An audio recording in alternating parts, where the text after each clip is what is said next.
ಅಮ್ಮ ದುರ್ಗಾ ಗೌರಿ ಪೂಜೆ ಮಾಡಿದೆ ಅಲ್ವಾ, ಖುಷಿ ಆಯ್ತಾ ನಿಂಗೆ? ಇಲ್ಲ, ಆದ್ರೆ ನೀವು ಗಣಪತಿ ಪೂಜೆ ಮಾಡಿದ್ದು ನಂಗೆ ಚೂರು ಇಷ್ಟ ಆಗಿಲ್ಲ ರೀ. ಯಾಕೆ ಹಂಗೆ ಹೇಳ್ತಾ ಇದ್ಯಾ? ಎರಡು ದೇವ್ರು ಒಂದೇ ತಾನೆ. ನೀವೇ ದೇವ್ರು, ಪತಿ ದೇವ್ರು, ಆದ್ರೆ ನಿಮ್ ವರ್ತನೆ ನಂಗೆ ಹಿಡ್ತಾನೆ ಇಲ್ಲ. ದುರ್ಗಾ ಹಿಂಗ್ಯಾಕೆ ಕೇಳ್ತಾ ಇದ್ಯಾ? ನಾನೇನ್ ಮಾಡಿದೆ? ಹಬ್ಬಕ್ಕೆ ಬೇಕಾಗಿದ್ದಾರೆ ತಂದು ಕೊಟ್ನಲ್ಲ. ಅಕ್ಕಪಕ್ಕದ 5 ಮನೆಗಳಿಗೆ ಅರ್ಶಿಣ ಕುಂಕುಮಕ್ಕೆ ಹೋಗ್ ಬಂದೆ. ಅಲ್ಲಾದ್ರೂ ಪೂಜೆ ಚೆನ್ನಾಗಿ ಮಾಡಿದ್ರ? ಅವಾಗ ನಂಗೆ ಗೊತ್ತಾಯ್ತು ನಮ್ದು BPL ಗಣಪತಿ ಅಂತ. ಲೇ ದೇವ್ರಲ್ಲಿ BPL APL ಅಂತ ಐತಾ? ನಾನು ಹೋಗಿದ್ ಮನೆಗಳಲ್ಲಿ ಗಣಪತಿಗೆ ಎಷ್ಟು ಅಲಂಕಾರ, ಎಷ್ಟು ವೈಭವ. ಮನೆ ಯಾಕೆ ಹೊಸ ರೇಷ್ಮೆ ಸೀರೆ ಉಟ್ಕೊಂಡು ಮೆರೆಯೋದು. ನೀನು ಉಟ್ಕೊಂಡು ಹೋಗಿದ್ದಲ್ಲ? ಯಾವತ್ತೋ ಮದ್ವೆ ಆದ ಹಳೆ ರೇಷ್ಮೆ ಸೀರೆನ ಉಟ್ಕೊಂಡು ಹೋಗಿದ್ದೆ. ಹಬ್ಬದ ದಿವಸ ಒಂದ್ ಹೊಸ ಬಟ್ಟೆ ಬೇಡ್ವಾ ರೀ? ಇರ್ಲಿ ಬಿಡು, ಯಾವ್ದೊಂದು ಮೈ ಮೇಲೆ ಇದ್ರೆ ಆಯ್ತಲ್ಲ. ಅಲ್ರಿ, ನಿಮ್ಗೆ ಗಣಪತಿ ತಗೊಂಡ್ ಬನ್ನಿ ಅಂದ್ರೆ ಅಷ್ಟು ಚಿಕ್ಕದ ತರೋದು. ಕಾಮಾಕ್ಷಿ ಮನೆಯಲ್ಲಿ ಗಣಪತಿಯ ಇಲಿ ಸೈಜ್ ಇತ್ತು ನೀವು ತಂದಿರೋ ಗಣಪತಿ. ಲೇ ದೊಡ್ಡ ಗಣಪತಿ ತಂದ್ರೆ ಬಹಳ ಕಷ್ಟ ಆಗುತ್ತೆ ಕಡೆ. ನೀರಲ್ಲಿ ಬಿಡೋದು ಕಷ್ಟ, ಕೆರೆಲ್ ಬಿಡೋದು ಕಷ್ಟ. ಅದಕ್ಕೆ ಪರಿಸರ ಸಂರಕ್ಷಣೆ ಮಾಡ್ತಾ ಇದೀನಿ. ಹಣದ ಸಂರಕ್ಷಣೆ ಮಾಡ್ತಾ ಇದ್ದೀರಾ. ಯಾವತ್ತು ಗಣಪತಿ ಸೈಜ್ ಚೇಂಜ್ ಆಗ್ಬಾರ್ದು, ಅದ್ರಲ್ಲೂ ದುಡ್ಡು ಉಳಿಸ್ತೀರಾ ನೀವು. ಲೇ ಮೊದಲಾದ್ರೆ ನಿಂಗೆ 50 ರೂಪಾಯಿಗೆ 60 ರೂಪಾಯಿಗೆಲ್ಲ ಗಣಪತಿ ಸಿಗ್ತಾ ಇತ್ತು. ಈಗ 500-600 ರೂಪಾಯಿ ಮಾಡಿದ್ದಾರೆ. ಎಲ್ಲಿಂದ ತರೋ ದುಡ್ಡು? ಅದಕ್ಕೆ ಯಾವ್ದು ಚೀಪಾಗಿ ಸಿಗ್ತಾ ಇದೆ ಅದನ್ನೇ ತಗೊಂಡ್ ಬಂದಿರೋದಾ? ಆಮೇಲೆ ನೀವು ತಂದಿರೋ ಆ ತಿಂಡಿಗಳು, ಚಕ್ಲಿ ಅಂದ್ರೆ ಅಷ್ಟು ಚಿಕ್ಕದ, ಏನ್ ಬೊಂಬೆ ಚಕ್ಲಿನ ಅದು? ಚಕ್ಲಿ ಸೈಜ್ ಅವ್ರು ಮಾಡಿದ್ದೆ ಅಷ್ಟೇ ಕಣೆ, ಏನ್ ಮಾಡೋಣ? ಹೋದ್ಸಲ ನೀವು ತಂದಿರೋ ಚಕ್ಲಿ ದೊಡ್ಡದಾಗಿತ್ತು, ಅಂಗ ಯಗಲ. ಈ ಸಲ ಯಾಕೆ ಇಷ್ಟು ಚಿಕ್ಕ ತಂದಿದ್ದೀರಾ?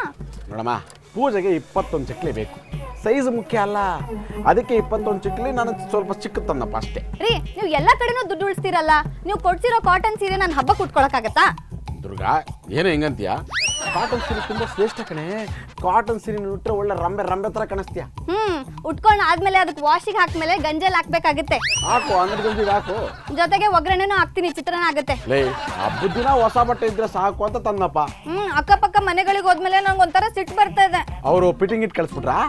ಅಲ್ಲ, ನನ್ಗೆ ಅನಿಸ್ತು ಅಲ್ಲಿ ಅವ್ರು ಕೊಟ್ಟಿರೋ ಪ್ರಸಾದ ಹೇಗಿತ್ತು, ಅವರ ಮನೆಗೆ ಬಂದಿದ್ದ ಜನರು ಹೇಗಿದ್ರು, ಅದನ್ನೆಲ್ಲ ನೋಡಿದ್ರೆ ನನಗೆ ನಮ್ದು ತುಂಬಾ ಸಿಂಪಲ್ BPL ಗಣಪತಿ ಪೂಜೆ ಮಾಡ್ದಂಗಿತ್ತು.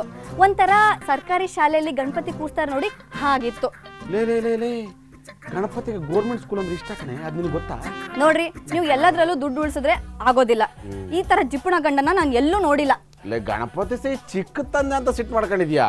ಪ್ರತಿಯೊಂದು ಚಿಕ್ಕದೇ, ಎಲ್ಲದ್ರಲ್ಲೂ ದುಡ್ಡು ಉಳಿಸೋದೇ ನೋಡ್ತಿರಲ್ಲ ನೀವು. ಲೇ ಈ ವರ್ಷ ಸ್ವಲ್ಪ ಸಂಪಾದನೆ ಕಡಿಮೆ ಆಗಿತ್ತು ಕಣೆ, ಕೊಡೋರು ದುಡ್ಡು ಕೊಟ್ಟಿಲ್ಲ. ಅದಕ್ಕೆ ಏನೋ ಸಿಂಪಲ್ ಆಗಿ ಪೂಜೆ ಮುಗಿಸ್ದ್ವಪ್ಪ. ಅಕ್ಕಪಕ್ಕ ಮನೆಯವರು ನಮ್ಮ ಮನೆಗೆ ಬಂದಾಗ ನನ್ಗೆ ಎಷ್ಟು ಅವಮಾನ ಆಗುತ್ತೆ, ಸ್ವಲ್ಪ ಯೋಚನೆ ಮಾಡಿ. ಬರೋ ವರ್ಷ ಚೆನ್ನಾಗಿ ಮಾಡ್ತೀವಿ ಅಂತ ಹೇಳು. ನಾವು ಮುಂದಿನ ವರ್ಷನೇ ಇಟ್ಕೋಬೇಕಿತ್ತು. ಹಾಗಾದ್ರೆ ಈ ವರ್ಷ ಯಾಕೆ ಮಾಡಿಲ್ಲ ಅಂದ್ರೆ ಏನ್ ಹೇಳ್ತೀಯಾ? ನಮ್ಮ ಪೈಕಿ ಯಾರೋ ತೀರ್ಕೊಂಡ್ರು, ಅದಕ್ಕೆ ಹಬ್ಬ ಇಲ್ಲ ಅಂತ ಹೇಳ್ತೀನಿ. ಯಾರು ತೀರ್ಕೊಂಡ್ರು ಅಂದ್ರೆ? ನೀವೇ ಅಂತ ಹೇಳ್ತೀನಿ.